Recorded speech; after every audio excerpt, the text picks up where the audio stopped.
Podcast. My name is Iris. I'm the co-founder and CEO of Toekenz. I'm here with my advisor and friend, Jeff. Hello, how is everybody today? I'm good, and I'd like to know how our guest Maika is. Maika, how are you doing today? I'm doing great. Thank you for asking. Thanks for joining us. We're super happy to have you.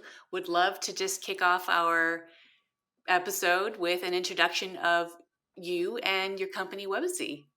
Yes, so I'll try to be brief in my background, but I'm an engineer by training. I went to Stanford University and studied computer science, focused on artificial intelligence and machine learning. My fun fact is that I did take 2 years off to work for Cirque du Soleil as an acrobat. So I was a performer there, toured around the world for around 2.5 years. I've worked for a couple different startups in the cybersecurity space and the fintech space. Post-graduation, I worked for Microsoft as a cybersecurity engineer for government, and then started Webacy, my current company, last year in 2021.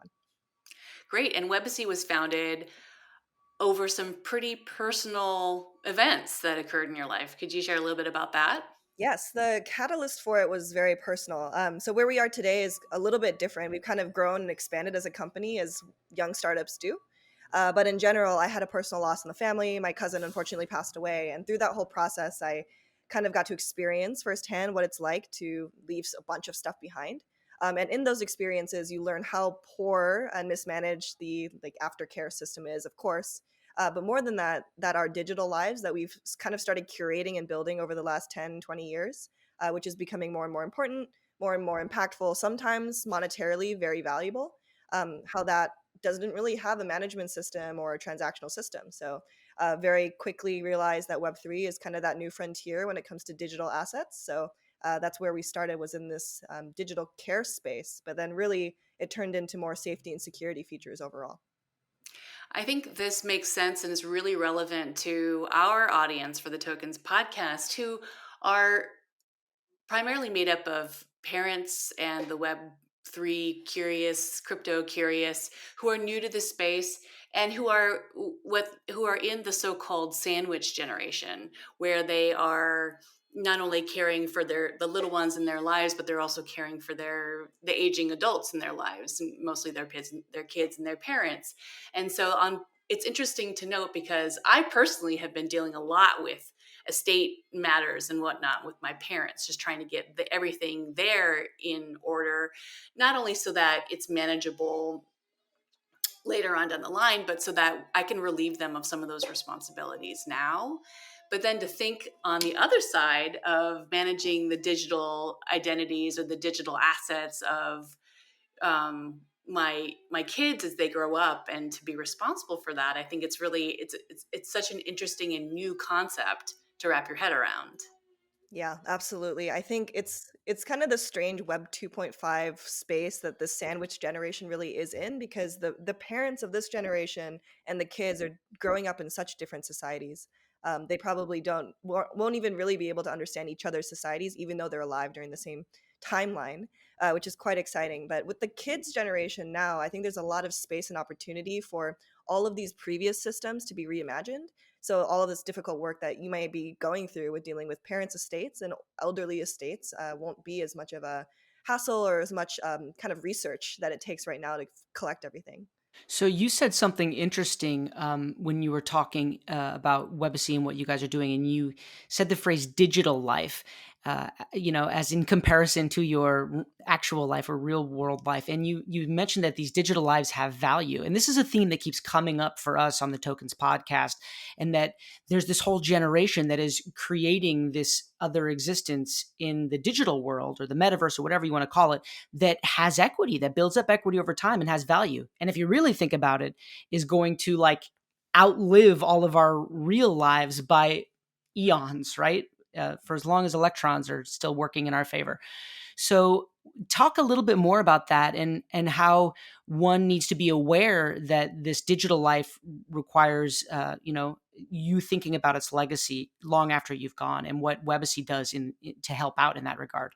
Right. This is a really interesting kind of a philosophical topic, because if you think about it, our digital presence, there's probably more people who know of our digital presence more than they know us personally, right? If you think about all of the following counts that we have, especially for people that have even a little bit of a following, there's probably more people that follow you than you personally know in like a direct relationship in your day to day. So that's kind of wild to think about. And then also when you think about the curated version of yourself, that's how the most of the world sees you.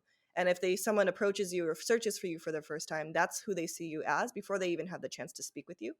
And so it's becoming more and more apparent as we first enter a global world, whether COVID pushed us faster towards that or not, our digital presence is extremely important.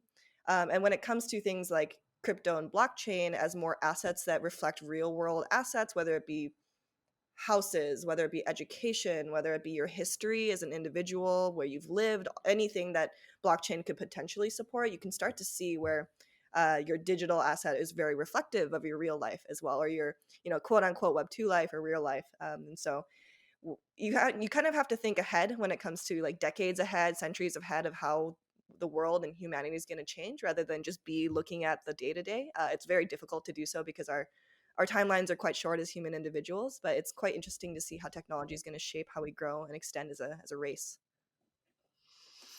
Whoa, that's some heavy stuff. When you're thinking about, I mean, obviously, as a race and also as parents, we're thinking about what the world will be like for our children and for the next generations. So it's not that the thinking isn't that far off, but sometimes it can be a little daunting, especially when you consider how quickly technology is moving right now. Right. Especially with the way that kids are able to navigate it so quickly. I like to think that I'm part of the generation that was also raised with technology and social media, but even the generation below me, they're even more fast. They're even more careful about how they build things online, curate things online. The speed to pick up is fantastic. Whether that be a good use of fantastic or negative use of fantastic, things are changing for sure. Yeah. And so how have you built the Webacy team to kind of address some of these security and also indirect legacy issues around technological or digital lives? I'd be curious to know. I was talking to one of our Toekenz advisors earlier today, and he was so excited to hear that we were going to be speaking with you because he was like, is Bobby Axelrod going to be there? And I was like, oh, how do you know? How do you? He's like, oh, I follow him on Twitter. I mean, we assume it's a him. I don't know because he hasn't been doxxed yet. So I'm just very curious to know a little bit more about your team. Yes, we're very proud of the team that has started to build and the people that will continue to join us over time. But yeah, I think we've really put together quite a variety of people and talents and interests on the team, which is really great for both creation as well as go to market and just product roadmap in general too.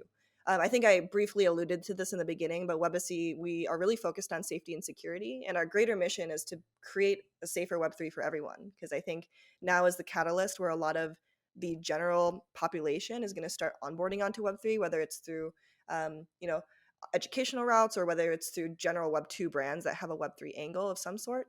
Right now, the Web3 space lacks the safety and security guardrails and tools that I think it really needs for this to flourish. And so that's where we're focusing on.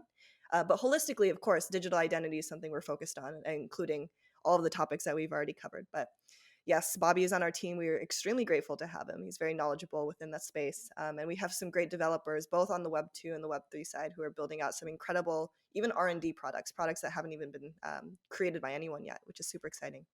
Very cool. Yeah, we're very excited about what you're doing at Webacy, and we were very excited to see a thought leadership piece that you had published around paving the path toward mass adoption of Web3, which has so much to do with safety and security. Let's talk a little bit more about that.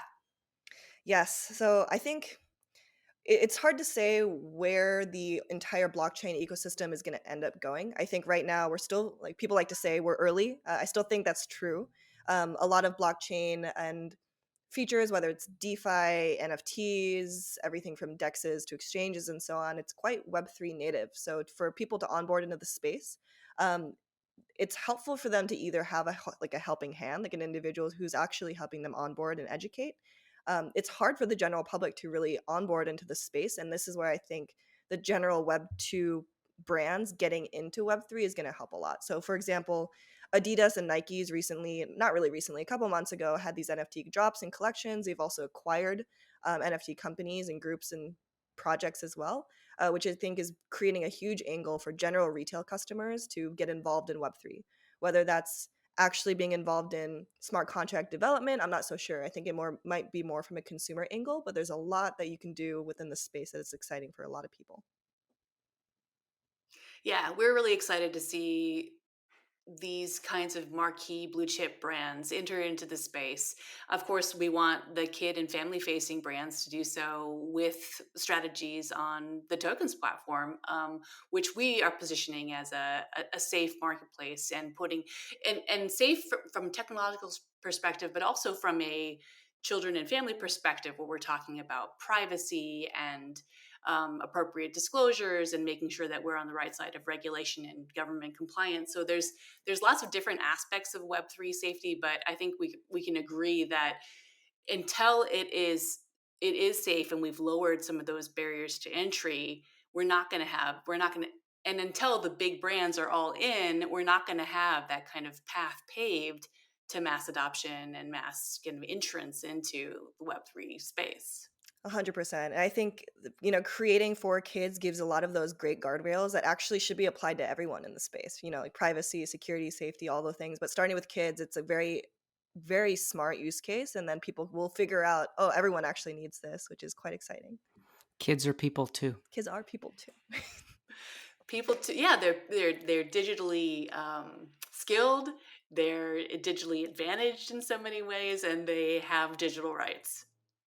Absolutely. There's a lot for them to learn within Web3 too. So getting them started early is, I think, a brilliant idea. What is the most exciting thing to you about Web3 in general, or the shift from Web2 to Web3?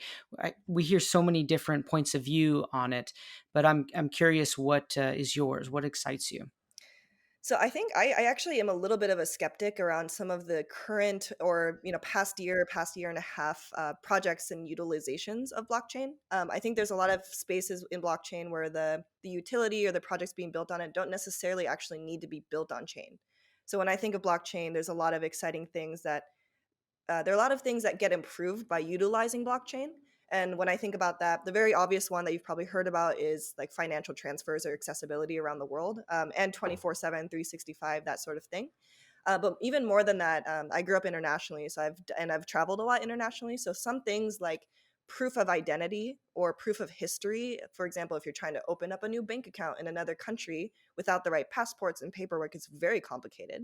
As well as even today, we have very traditional systems about proving where you live to apply for credit cards or apply for certain business paperwork, and that's actually very difficult over time to prove, especially if you move a lot or if you're young, or even for college students that have a different home address than when they live where they live at school. So I think this is one place where blockchain could be extremely exciting, especially when it comes to identity over time. Those are some problems that I think you could solve. So obviously, technological innovation is where I'm most excited, but there are a lot of other things too, like metaverse is a huge topic, education is a huge topic, accessibility is a huge topic, and so yeah, the Web3 is quite a space I'm grateful to be in, and some of the smartest minds are in the space too. You're in Webacy, you're using Grimmies as an access NFT. Can you explain a little bit more about that decision and how the NFT can serve dual purposes?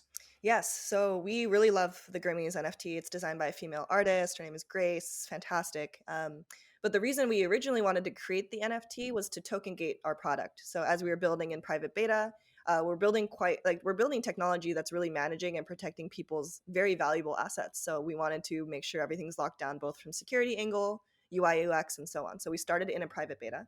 And to gate it, we decided to use a very Web3 native way to token gate it. And so we created the NFT collection. What we didn't expect is all of the other reasons why having an NFT has been so good. For one, we kind of get access to the whole NFT world or NFT community that would not have found us otherwise. So whether it be allowing whitelist partnerships with other NFT collections or speaking with other NFT founders about art and projects and utility, that has been amazing. The other thing is that I think that safety is not super sexy. I don't think that um, talking about being responsible about your estate planning is very exciting for most people or something that they want to think about in their day-to-day. So having this cute NFT collection character to spark that conversation, to make it more approachable and exciting, is a kind of a smart way to do it. So we found that out later. That was not originally part of the plan, but I'll just claim it as we planned it that way. Yeah, happy mistake turned that was the plan all along. Exactly. Yeah, it's true. I think that when you're talking about safeguarding people's assets, including NFTs, to actually have the NFT project experience yourself, I'm sure there were tons of takeaways and learnings just from that, being both a project creator as well as a project securer or an asset securer. Absolutely. There's a lot of learnings in NFTs, and I think NFTs are changing over time too. I think just, during the bull run of 2021 and the beginning of 2022, there was a ton of 10K collections that were selling out very quickly. Unfortunately, with the excitement comes rug pulls and scams and things where people do not hold up their promises. And I think one thing we wanted to do from the beginning was to be a doxed team, that their names and the faces behind the project itself, so people have someone that they know they can rely on, a team that has implemented and has been around before and has executed on our promises. So that's one. And the second thing is, I think people are more skeptical about NFT projects that they're buying into. So they want to truly see execution. They want to see a roadmap. They want to see utility behind the token, not necessarily like governance wise. It doesn't need to be a DAO, but something that the token gives you value for, whether that be community, whether it be access to a product like ours. But I think people are becoming smarter and higher expectations over time, which is a good thing.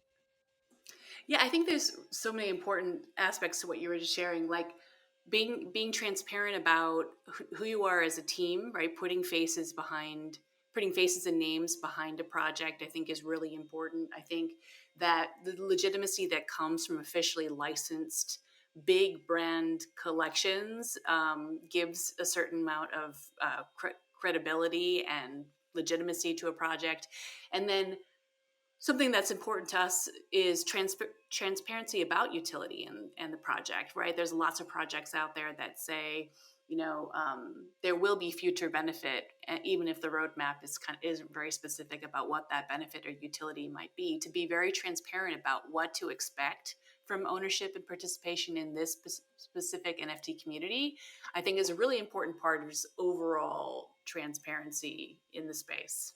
Absolutely. And I think that's why a lot of these traditional Web2 companies that are entering the space have a huge leg up already, because people know them as brands. They're loyal, they're fans.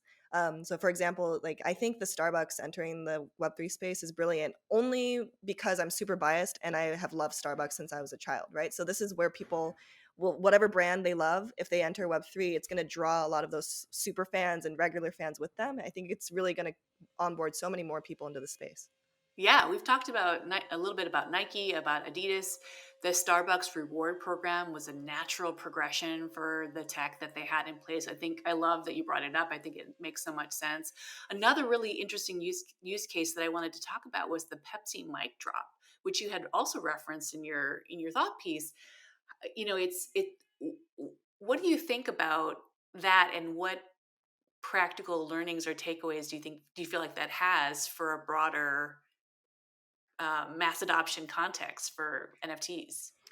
I think it was a great proof of concept first. I think they were one of the biggest, or one of the earliest big companies to really try doing something like an NFT collection in the space. And I haven't really heard too much about what has been going on since then. But when it was happening, it was quite a big hubbub, which is great, bringing on a lot of different kinds of people into the space. But I think people have iterated on that. NFTs are changing, and the utility and the access of them, for example, like subscriptions or rewards, that kind of stuff is being iterated on. So kind of as a V1, I think it's a great proof that it's possible and people are willing to try. And people are just going to take those learnings and run with it and create exceptional new experiences as time goes on. Right. Yeah. Great proof of concept. I think the art and theme behind the project was so appropriate to Pepsi's brand identity and Pepsi's long history with music. And then also they provided so much value to their users in that, well, the the NFTs, of course, were given away for free, but the secondary sales transaction volume was huge, and it's up there in terms of all time branded collections, and all of that value was transferred between users Totally. who which is such an interesting I think makes it an extra interesting use case. I also love that how this whole, especially both with big brands and otherwise, how it's kind of shining a new light on artists, musicians, creators of other kinds beyond just technical talent. Because it's created a whole new space and job set for people and project opportunity set for people who have different skill sets that aren't necessarily just engineering talent building the actual things. And so I think that the big brands will have a great time being able to select and highlight different, regardless of like, gender or diversity, being able to highlight certain artists and people they want to promote in the space too, which can be kind of a secondary message. Just both, technological innovation and newness, but also getting to support creators of all different kinds. Yeah. And I think that yeah, this has really reached out to the technology has been such an exciting advent for creators of all kinds. I mean, I don't really know. Jeff Allen is like one of the most creative people I know, which is, I'm sure, what attracted you to the Web3 space. I mean, you could see his guitars on his wall and the other aspect. I mean, it's just coming out of him in so many different ways. And I could see how that would be, I mean, kind of attraction for you, Jeff, like just wanting to be involved in the space. That is initially what excited me about it, Web3 in general, but NFTs. And I started to hear more and more of my musician friends who have, by the way, the last like 15 years just felt like they are living in this limbo, this void, these really talented, creative people that are making a product that has clear value and has, since the year Gimel, since the beginning of time, had clear value.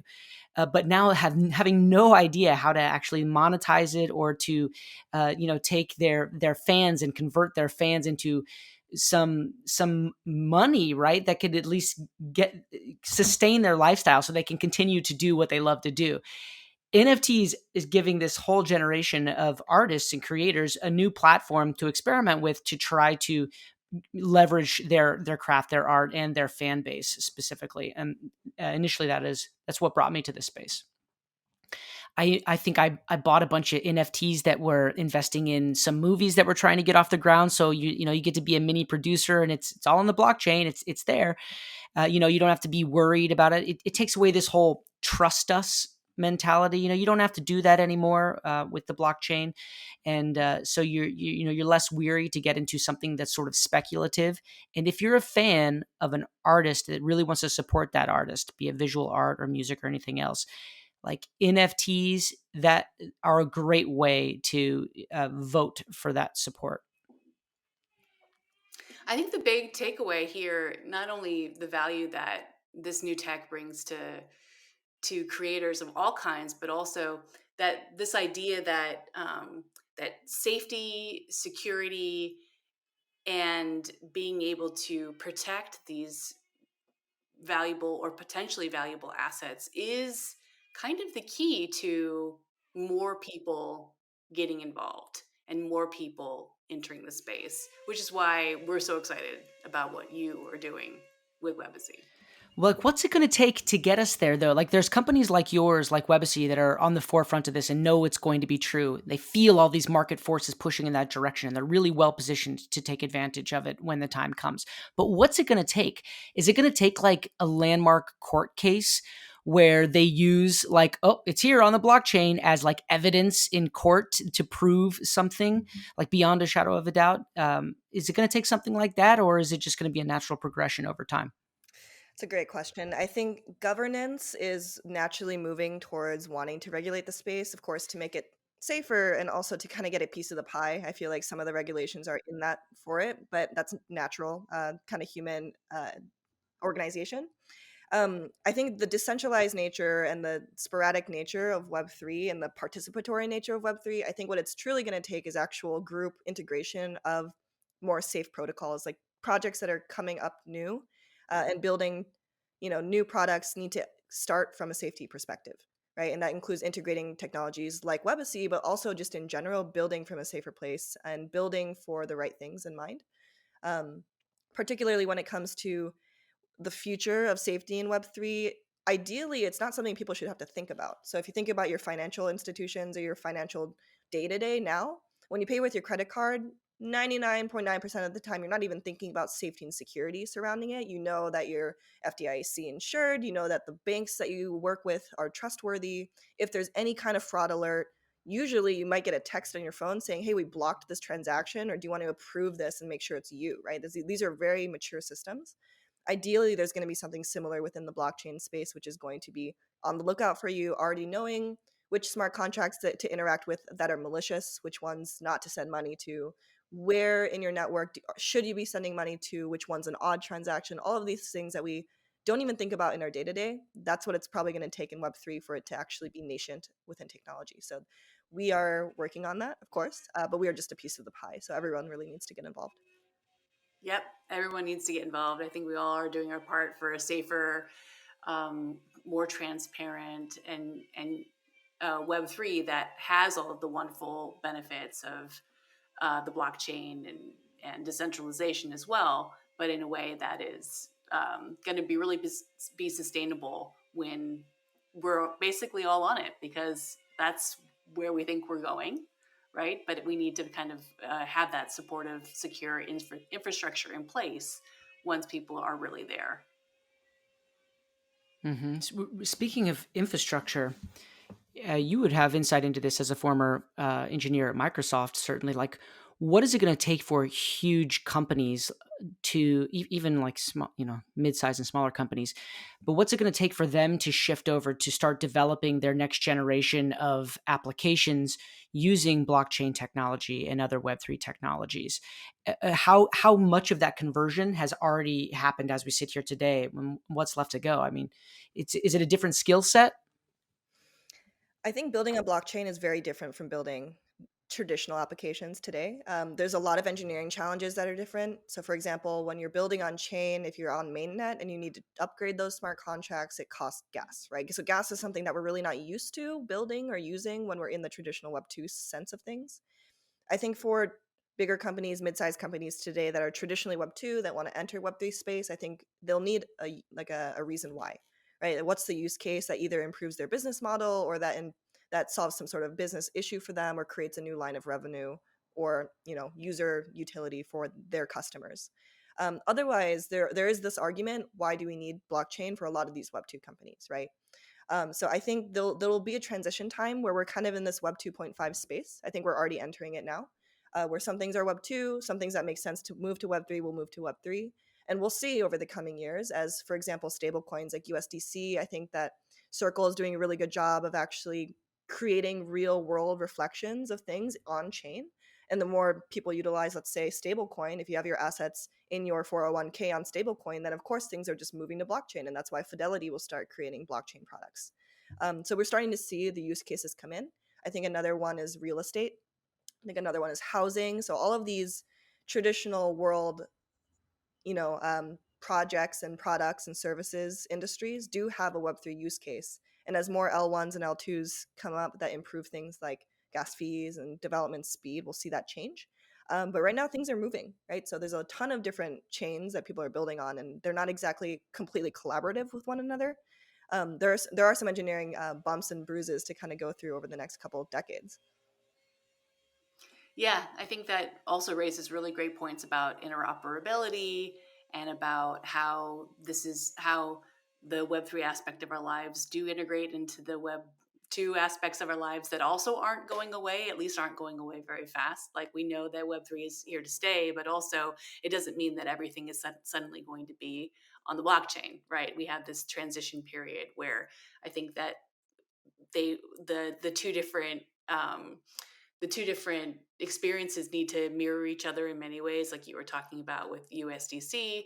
And that's going to be just another part of that transition into how this new technology is integrated into our lives. What are the dangers of transacting in a Web3 environment if you don't have that security and that safety embedded into the organization?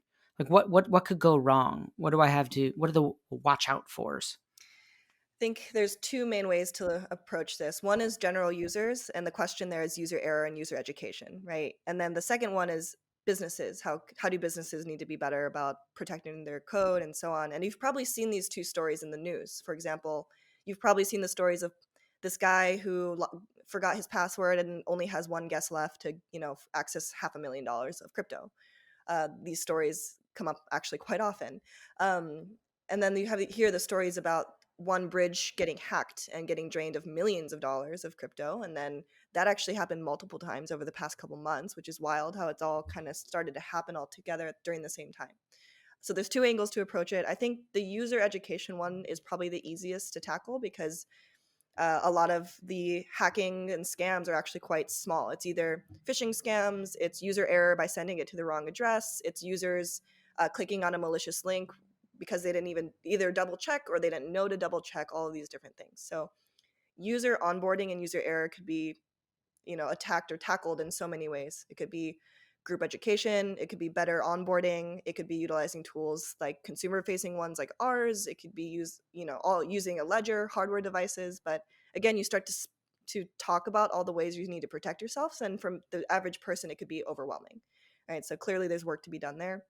On the engineering side, it's tough. Like, you have smart contract auditing companies that are popping up left and right, which are very necessary, but they're also very expensive. And so we'll see over time that engineers are learning, but the hackers are very smart too. And so it's two sides of the same coin. It's almost kind of scary when you really start thinking about all the different ways that you could get scammed, or you could get you can just be misinformed or misdirected in the Web3 space. I think it's really easy um, to for press and for the public to focus and harp on those fears, right? And I'm sure it makes for great headlines and everything like that.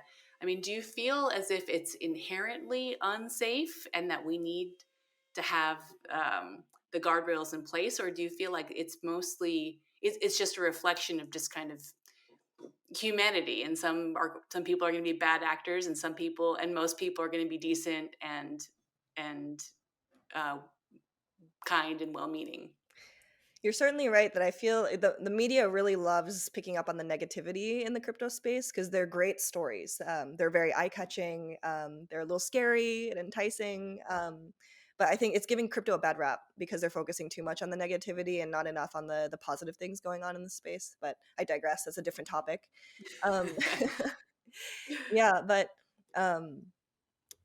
I forgot what was the question. That was Is it inherent? Does it come part and inherently. parcel? Yeah. I think so. In the sense where blockchain technology is a foundation, it's extremely safe and secure, right? You think about the way that there's like the multiple distributed node model. You think about the history and how everything is very public and very like visible on chain, and you can see where everything is happening. So on that surface, it's supposed to be extremely secure as a technology.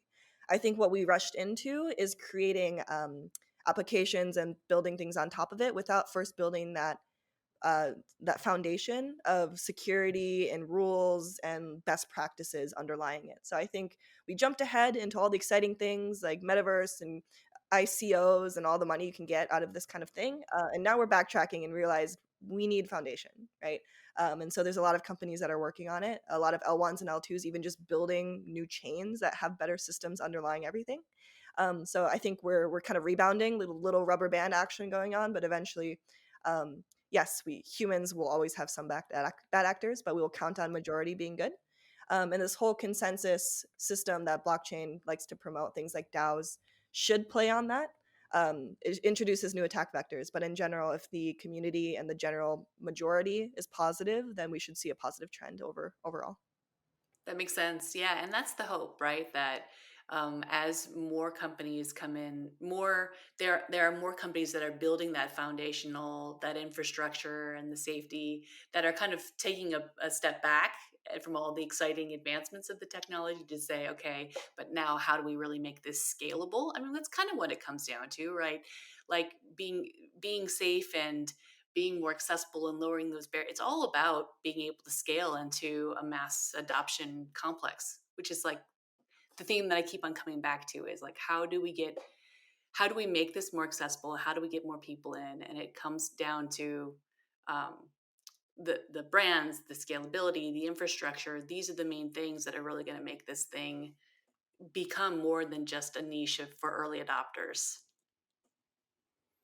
Yeah, I mean, you're squarely in that camp with Toekenz, Iris. I mean, that's first principles thinking, rethinking everything from the foundation up based on the principle that this is all immutable. It's there's replicated nodes, that the technology is there to make things more safe. Let's build on top of that premise, that first principle. And that's really what's a differentiator and great about tokens, is that it's coming at this at an angle from, okay, let's get this right, safety first, security first, and then take it from there, scale it from there. Yeah, and we talk a lot about centralization versus decentralization. I mean, decentralization being one of the hallmarks of the Web3 movement and Web3 tech, but how some bringing back some centralization, especially in our context, is not such a bad thing. Is how does centralization play into the kind of tools and security protocols that you and your team are developing? Decentralization is certainly a buzzword. I think a lot of people have different expectations and definitions of it. And in practice, it's really a great idea. And in practice of implementation, it's very, very difficult. And I think people are starting to catch on to that. Then there's the other question of, do we truly want decentralization, right? For the majority of individuals, do they care about, like, for, let's say, retail consumers, right? Do they care about decentralization, or do they care about a cool new user experience for a brand they love? I think for the majority, they might even not care too much about whether or not it's built on blockchain, but that blockchain enables new features and new participatory abilities for them. So I think thinking like, as these new brands come in, we'll see what kind of user experiences they create for them. But it's likely they're not going to have them set up a non-custodial wallet and manage all of these things on their own. I think it's actually quite complicated for the average person who just wants a new way to buy drinks. So we'll see. And then over time, as people get more used to how blockchain works, there are abilities for them to, let's say, port over into more of a non-custodial solution area. So we'll see how that battle kind of trends out. But for the majority, I think that decentralization for the underlying regulatory structure of blockchain, not regulatory in terms of political regulatory, but of how it works, I think it makes a lot of sense. But for a lot of things are more efficient centralized, and we're seeing that even with DAOs that use delegation. So we're starting to see how DAOs are having people delegate now to a subset of people. It's kind of how a government is set up. You elect your leaders, and we're seeing it all trend back to how we have already set things up. Yeah, it makes sense. I mean, and I think that that's where we get to kind of pick and choose some of the best aspects of the technology, right? Where yes, it applies to some of these structures and some of these systems that have been built and that are long ingrained into our society, but it can also help us improve upon them. So I think that makes a lot of sense. But the DAO aspect is really interesting because it is a decentralized organization, but it is and it can be autonomous. But to really achieve a pure effect of that is actually really difficult and oftentimes, in terms of the end result, not desirable. And so, how do we still get the benefit of a community that is blockchain based and where people have certain governance and they have tokens and access to the DAO, but it's not necessarily the fact that it's autonomous or the fact that it's fully decentralized is not really the important thing. It's about how do we govern this in a virtual way and in a safe way, but in a way that's still semi centralized. Yes. And the funny thing about DAOs is, for most people, it's not their main job in any way. It's usually like a side interest or a group that they want to participate in, but they do have lives. So they usually have full-time jobs, they have families. So as participation waves and drops off, you see that the DAO struggles to actually maintain activity in the community that they're trying to build up. So there are some DAOs that have really succeeded in building a great community and fostering that, but for some, it's a big struggle because you need to gain the attention, and we all have limited attention. So there has to be a lot going on underlying everything. Yep, makes a ton of sense. I certainly feel stretched pretty thin in terms of my where I can put my attention these days, whether it's business or these other media passions, but then also just family and real life, which has a way of getting in the way in the best way possible. So what would be your parting thought or words of advice for the new adopters, the people who are coming into the space, the kids and families who might want to dip a toe in the metaphorical Web3 waters? Ooh, I mean, first and foremost, like, don't be afraid, right? I mean, the Web3 space is very exciting. There's a ton of new opportunities. It's a great place to learn and explore and do all kinds of things that were never possible before or does not exist in the traditional, let's say, Web2 sense. So that's one big thing. So it's very fun to dive into. The second, to follow that, is to make sure that you have the right user education, to have the right guardrails, and to have your own best practices in place before you start. So a lot of that comes from, maybe you can get help from someone that you know around you that is Web3 native and can help you get set up. I think it's always best if you're able to set up with somebody to answer all your questions and so on. I don't want to shill what we're working on, but ours is definitely user directed, right? So things like backup wallets in case you lose access, panic buttons in case you get hacked. These are all things that Webacy is working on to help individual users as well as enterprise better protect their assets and their processes. But even just beyond that, just that kind of user education piece, dive in cautiously in the spaces that you're most excited about.